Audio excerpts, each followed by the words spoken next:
The Padma Purana is one of the 18 major Puranas, a genre of texts of Hinduism. It is an encyclopedic text, named after the lotus in which creator god Brahma appeared, and includes large sections dedicated to Vishnu, as well as significant sections on Shiva and Shakti. The manuscripts of Padma Purana have survived into the modern era in numerous versions, of which two are major and significantly different. One traced to eastern and the other to western regions of India. It is one of the voluminous texts, claiming to have 55,000 verses, with the actual surviving manuscripts showing about 50,000. The style of composition and textual arrangement suggest that it is likely a compilation of different parts written in different era by different authors. The text includes sections on cosmology, mythology, genealogy, geography, rivers and seasons, temples and pilgrimage to numerous sites in India, notably to the Brahma temple in Pushkar, Rajasthan. Versions of story of Rama and Sita different than one found in Valmiki's Ramayana. Festivals, glorification mainly of Vishnu but also in parts of Shiva and the worship, discussions on ethics and guest hospitality, yoga, theosophical discussion on Atman, Advaita, Moksha and other topics. There is Purana style, but entirely different Jainism text that is also known as Padma Purana and includes a Jain version of the Ramayana. History. The Padma Purana, like other Puranas, exists in numerous versions. One major recension, traced to Bengal region, has 5 cantos and an appendix, but has neither been published nor translated. The second major different recension, traced to western region of India, has 6 cantos, is the adopted and oft-studied version since the colonial British India era. The Bengal edition is older. The Bengal edition is notable in that the 39 chapters on Dharma Sastrana are missing from the Srishti Kanda book in all versions of its manuscripts. The composition date of Padma Purana is unknown.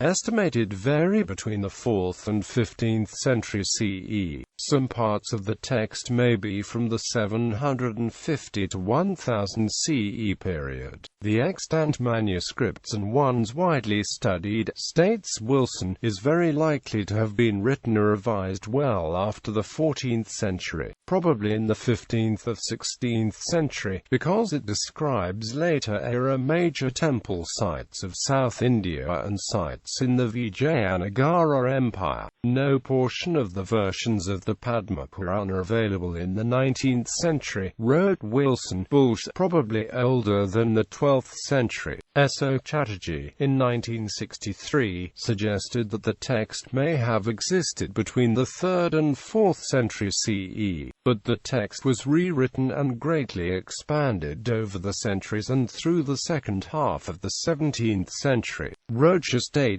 that the composition's date of each Purana remains a contested issue. Dimmitt and Van Buiten state that each of the Puranas' manuscripts is encyclopedic in style, and it is difficult to ascertain when, where, why and by whom these were written. As they exist today, the Puranas are a stratified literature. Each titled work consists of material that has grown by numerous accretions in successive historical eras. Thus, no Purana has a single date of composition. It is as if they were libraries to which new volumes have been continuously added, not necessarily at the end of the shelf but randomly. The Padma Purana categorizes itself as a Sattva Purana. Contents. This text exists in 2 different versions, the Bengal and the West Indian.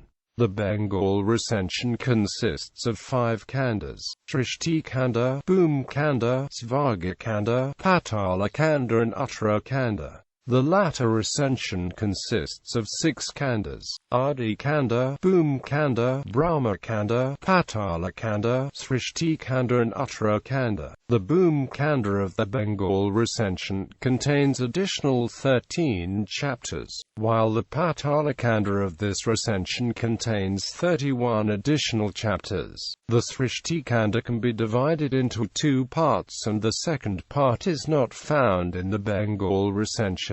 It includes the Padma Purana of Radu, the Padma Purana of Somadeva, the Padma Purana of Dharmakirti, the Padma Purana of Bhattarika Kandrakirti. The first 18 chapters of the first part of the text is notable for its description of Lake Pushkar, near Ajmer in Rajasthan, as a Brahma pilgrimage site, followed by chapters with Vishnu-oriented presentation. The second part of the text is called Bhuma Khanda, and is largely a book of legends woven into a pilgrimage guide. The third part of the text, called Svarga Khanda, presents cosmology, geography of India, its rivers and description of places. The fourth part of the text, called Brahma Khanda, glorifies Vishnu, discusses seasons, festivals such as one dedicated to goddess Radha, rituals and tulasi plant. The fifth part of the text, called Patala Khanda, presents Rama as an avatar of Vishnu, Sita as an avatar of Lakshmi, and presents a version of the story that is different than one found in the Valmiki's Ramayana. The fifth part also includes chapters where Shiva and Parvati discuss the character of Krishna, as well as significant collection of chapters which glorify Shiva more than Rama and Vishnu. The last part, called Uttarakhanda, contains legends and mythology associated with Indian festivals. 18 chapters called Asgwita Mahatmya, followed by chapters of Bhagavata Mahatmya and Shiva Gita, discussion of soul and liberation, quotes from the Upanishads,